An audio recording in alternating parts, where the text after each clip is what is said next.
Hola, ¿cómo les va? Soy Mariana Vendersky y bueno, vamos a ver hoy el resto de las funciones mentales superiores. En una clase anterior hablamos del lenguaje y hoy vamos a ver las demás. Bueno, ¿de qué hablamos cuando hablamos de funciones mentales superiores? Del lenguaje, como dijimos, también de memoria, del arte, de pensamiento abstracto. Son capacidades que se supone que son propias de la especie humana, aunque la vez pasada dijimos que muchos animales tienen su propio lenguaje y de hecho hay algunos artículos muy interesantes acerca de la percepción del arte en distintos animales. Pero bueno, lo que sí es particular de los humanos es que solamente somos nosotros los sujetos de estudio, en contraste con otros estudios que hay sobre otros aspectos básicos del cerebro, por ejemplo de los sistemas motores y sensoriales en los que sí es más fácil estudiar con animales. El tema que tenía esto es que antes, para estudiar o llegar a alguna conclusión acerca de la neurobiología de estas funciones mentales superiores, teníamos que esperar que alguien se lesionara. Teníamos que esperar que hubiera algún herido de guerra o alguna cuestión posquirúrgica que nos permitiera definir dónde o cómo se procesaban estas funciones mentales. Pero ahora tenemos un montón de técnicas nuevas, como la resonancia funcional, la tomografía por emisión de positrones, etcétera, que nos permiten sacar conclusiones mucho más lindas y con gente sana y en poblaciones grandes. Bueno, repasando un poquito, esto ya lo deben saber a esta altura del partido, pero recuerdan que tenemos un montón de surcos y giros y cortezas que vimos la vez pasada, dentro de las cuales teníamos algunas que eran primarias, como por ejemplo la que está en el giro precentral o postcentral, y otras que eran secundarias, que estaban inmediatamente vecinas a esta, pero secundarias dentro de la misma modalidad sensorial o motora, y por último otras que eran de asociación multimodal, que en general están en las interfaces entre distintas cortezas, por ejemplo, sensorial y auditiva, ¿no? Y acá tenemos una corteza de asociación entre ambas. ¿Sí? Lo mismo con lo visual y lo auditivo, acá tenemos la corteza multimodal de asociación. Si nosotros las clasificamos de esta manera, entonces tenemos cortezas sensoriales primarias, la somatosensitiva en el giro postcentral, la visual en los labios de la cisura calcarina y la auditiva en el giro de Heschel, temporal superior. Después la asociación unimodal, como dijimos, alrededor de las primarias, ¿no? La somatosensitiva parietal posterior, la visual alrededor del área 17 en la superficie inferolateral del lóbulo occipital y el temporal, y la auditiva en el giro temporal superior. Lo mismo pasa con la corteza motora, motora primaria, giro precentral, y la premotora, que prepara los programas motores, por delante de la corteza motora primaria. Ahora, estas son las que vamos a ver hoy, que son las de asociación multimodal, ¿sí? Donde, por ejemplo, la corteza de asociación multimodal posterior se encarga de la localización visoespacial y también del lenguaje y también de la atención. Entonces está en la unión el parietal y el temporal. La anterior, que tiene que ver con el planeamiento motor, la producción del lenguaje y el juicio, es prefrontal. Y por último, la corteza límbica de asociación multimodal son determinadas porciones del sistema límbico, ¿no? Del cíngulo, del hipocampo, parahipocampo y amígdala, que actúan en forma de asociación multimodal. Lo que hacen estas áreas es producir una experiencia significativa del mundo. Nos ayudan de esa manera a interactuar efectivamente. Permiten el pensamiento abstracto, permiten el lenguaje, ¿sí? Y también las áreas de asociación parieto-temporooccipitales organizan la información sensorial en un modelo coherente. El área de asociación prefrontal, o sea, la anterior, lo que hace es planear acciones y movimientos y se encarga del pensamiento abstracto. Entonces van a ver distintos términos, como por ejemplo agnosia. ¿Qué significa esto? Cuando uno daña un área de asociación unimodal, puede causar una agnosia sensorial específica. Viene de la palabra griega que significa falta de conocimiento. A quiere decir no, y gnosis, conocer. Entonces uno no reconoce la identidad o alguna otra propiedad de los objetos cuando usan un sentido dado. ¿sí? Aunque ese sentido esté básicamente intacto, ¿sí? Por ejemplo, una agnosia táctil puede sentir perfectamente, la vía sensorial está intacta, pero no reconoce lo que está tocando, lo que uno le está poniendo en la mano. Yo les pongo acá unos ejemplos, que son los dibujitos que están viendo por ahí, que es de una historieta espectacular que se llama Diagnósticos. Es de Lucas Varela y de Diego Grimbau.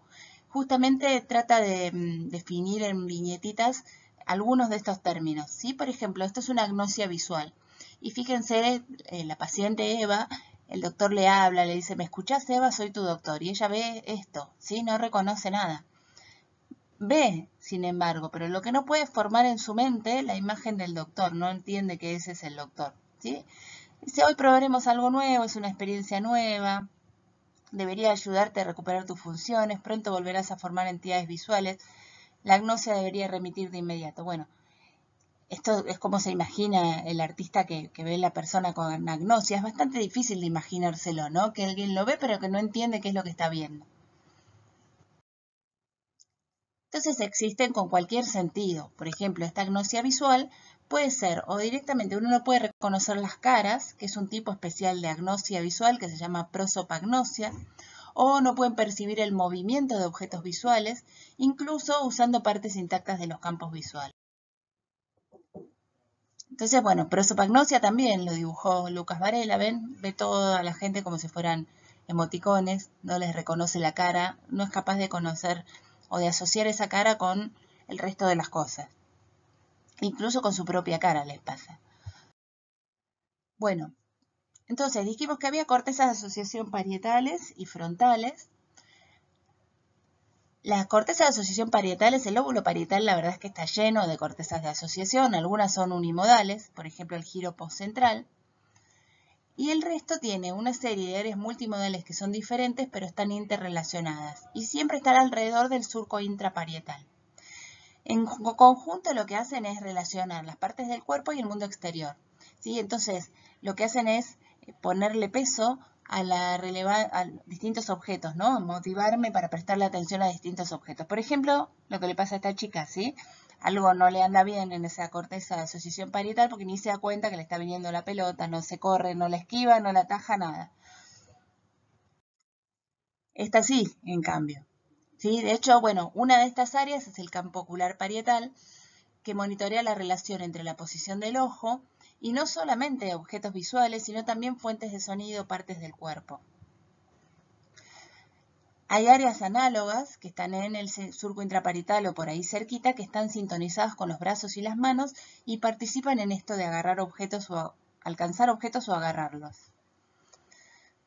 Cada una de estas áreas está muy acoplada a un área premotora. Ustedes fíjense que todo esto es muy rápido y entonces tienen que mandar al área premotora rápidamente lo que tienen que hacer para que uno pueda alcanzar el objeto a tiempo, ¿sí? Antes de pasar la orden a la corteza motora.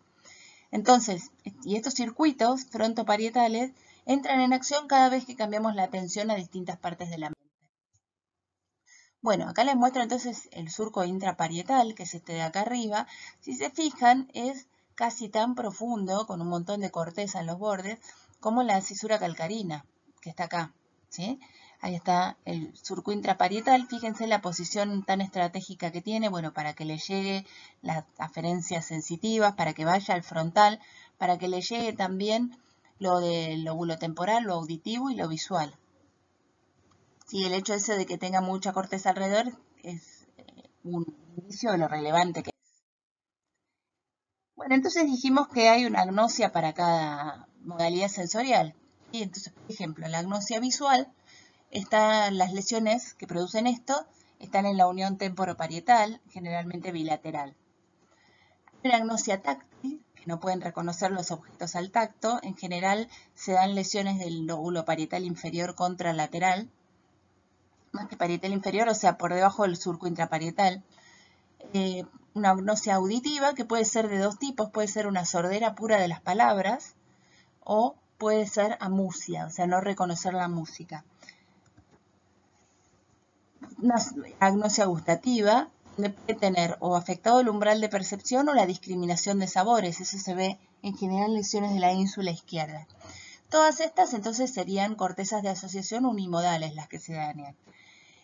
En este otro lado vamos a poner las que tienen relación con lesiones de corteza de asociación multimodal. Por ejemplo, la agnosia de los objetos. Cuando uno le muestra un objeto no lo reconoce, pero puede copiarlo. Rarísimo.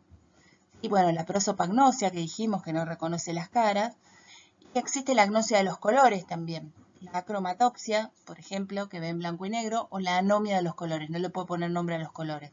Hay más agnosias así, por ejemplo, la agnosia digital, no saben los nombres de los dedos de la mano, ¿sí? Que a veces se asocia con acalculia, o sea, la incapacidad de calcular, y también es parietal superior, por encima del surco intraparietal, y se llama síndrome de Gerstmann, eso.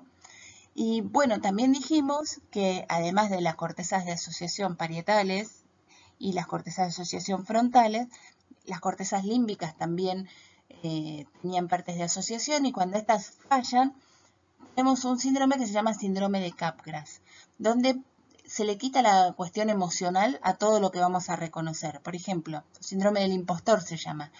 Sí, a lo mejor uno ve a su mamá y la reconoce como alguien muy parecido a su mamá, que habla igual, que tiene el mismo nombre y todo, pero que en verdad es una impostora, que no es su mamá. ¿Por qué no le genera la reacción emocional que suele generarle su mamá? ¿Sí? Está desconectado el sistema límbico de todo lo demás. Entonces, todo lo reconoce, todo perfecto, pero le falta ponerle la carga emotiva a todas las cosas. Bueno, otro ejemplo de lesión del lóbulo parietal es el neglect o la inatención.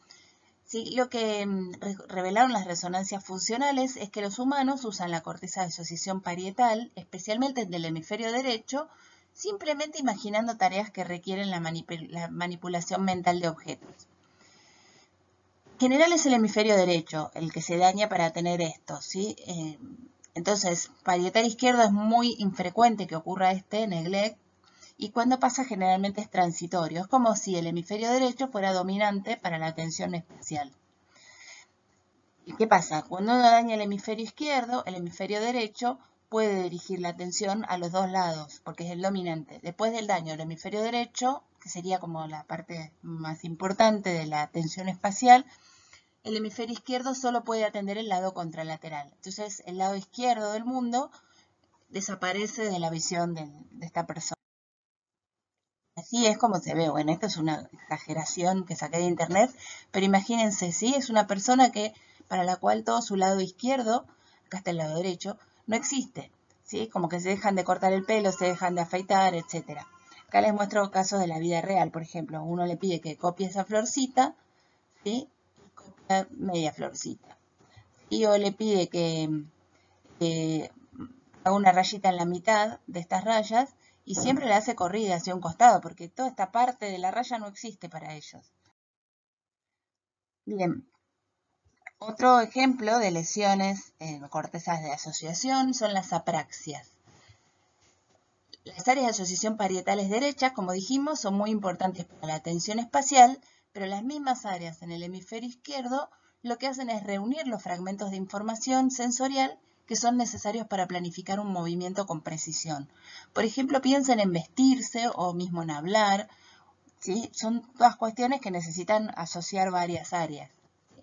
Entonces, el daño en el hemisferio izquierdo, parietal izquierdo, causa apraxias, que viene del griego que se llama falta de acción. O sea, no puede hacer unas ciertas acciones, aunque todo funcione bien y la puedan realizar en un contexto diferente.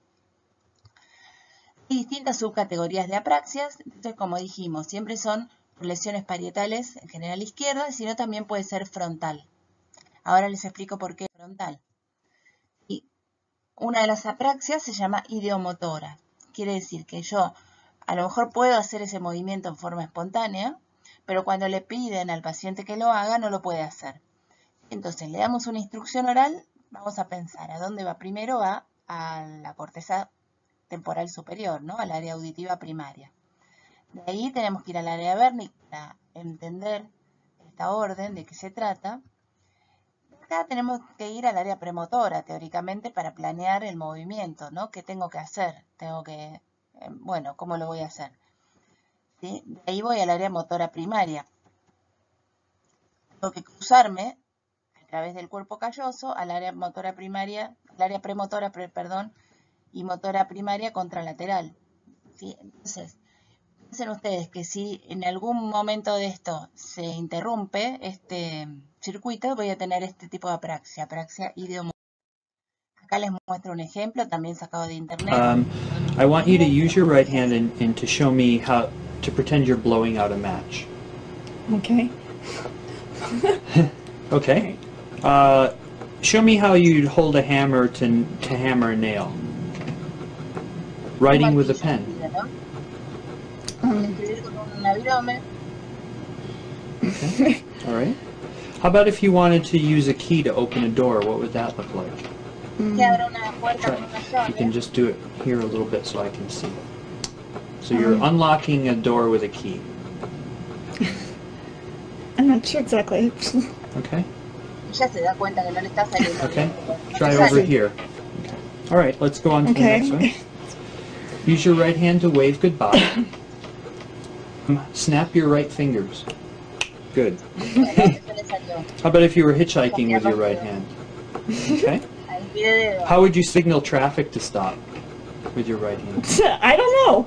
How would you do it? That's the one you Sí, have ¿cómo se trouble hace? with. You Okay. don't. No. El tráfico de parar. Say stop with your right hand.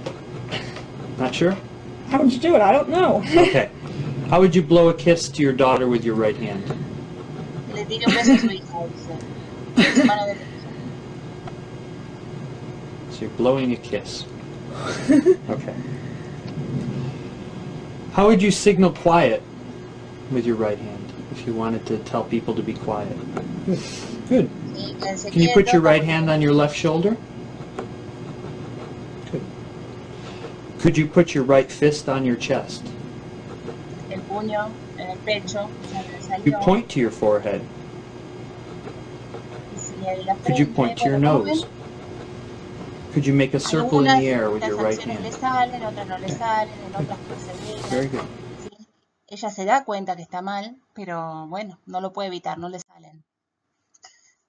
Bueno, pasamos a las cortezas frontales. La corteza prefrontal es la que media la memoria de trabajo y la toma de decisiones. Está por delante de las áreas 4 y 6 y tiene que ver con las funciones ejecutivas del cerebro, la planificación, la visión, la previsión y muchos de los aspectos más básicos de la personalidad. Consistentemente con esto, la corteza prefrontal se expandió dramáticamente durante la evolución de los mamíferos y ahora es la que ocupa el interior de nuestra frente, que es tan alta en los humanos, ¿no? Como en ella. No, las áreas prefrontales estas comparten amplias interconexiones con el núcleo dorso-mediano del tálamo. Entonces, si uno lesiona ese núcleo, es lo mismo que si lesionara estas áreas prefrontales. Y fíjense que tenemos una parte que se llama dorso lateral y otra parte que se llama órbito frontal. Y la parte dorso lateral tiene que ver con la memoria de trabajo. La memoria de trabajo es una memoria de muy breve duración que tiene que ver con la atención, ¿sí? Opera por muy pocos segundos. Por ejemplo, piensen en cuando a uno le dicen un número de teléfono que recuerda un ratito y después se lo olvida, o el número de documento, ¿sí? Se lo acuerda durante un poquito tiempo y después ya se va.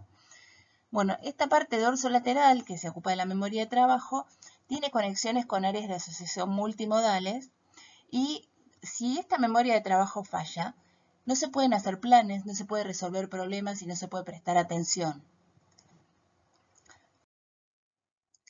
Estas funciones ejecutivas, entonces, del lóbulo frontal requieren de la planificación, también de inhibir la respuesta, ¿sí? Por ejemplo, si yo estoy entre dos opciones, bueno, tengo que inhibir una, esa es una de las cosas que tengo que hacer. La memoria de trabajo, como dijimos. Otra de las cosas que hace prefrontal es la flexibilidad, o sea, por ejemplo, cambiar una estrategia y comenzar a responder según una nueva regla. ¿Sí? Esto hay test específicos para evaluarlo. Y también el sentido del tiempo, que es algo súper interesante.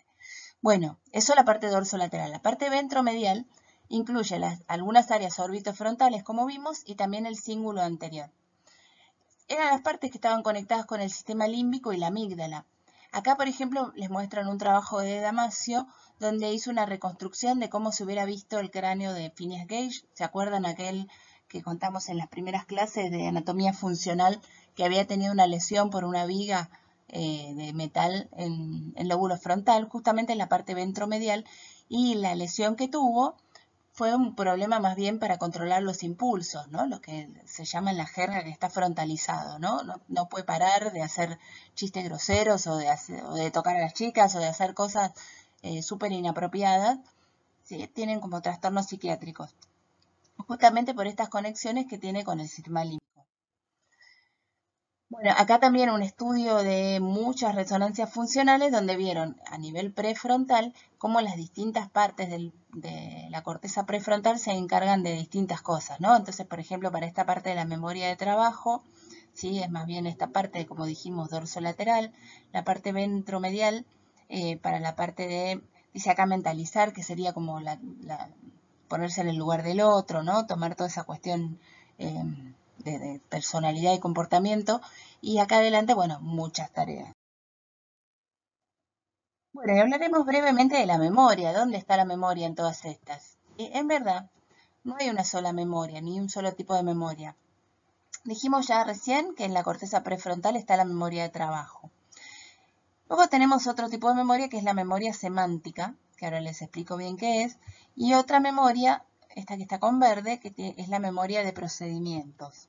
Y por último, la memoria episódica, que fíjense lo que compromete son partes del sistema límbico. Entonces, la memoria a largo plazo. Bueno, por un lado tenemos la memoria de trabajo, ¿sí? Que dijimos que está en el frontal, pero luego de la memoria a largo plazo tenemos una memoria que es declarativa o no declarativa. Dentro de la memoria declarativa, que quiere decir de palabras, ¿sí? o de secuencias de cosas, historias, tenemos memoria episódica o memoria semántica. La memoria episódica es recordar eventos, como dijimos, por ejemplo, lo vimos recién, son estas cortezas que tienen que ver con el sistema límbico. Y la memoria semántica, como el conocimiento de hechos, ¿sí? ¿Qué significa memoria semántica, por ejemplo? Eso está, también forma parte de la memoria declarativa. Bueno, y ambas cosas están en el temporal mesial y en el diencéfalo medial.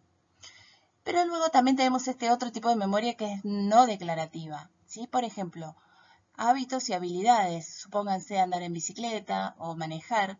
Eso vieron que uno lo puede explicar, pero normalmente lo hace de memoria y no necesita pasar por la parte semántica o la parte episódica de cuando aprendió a hablar en bicicleta cada vez que se sube, ¿sí?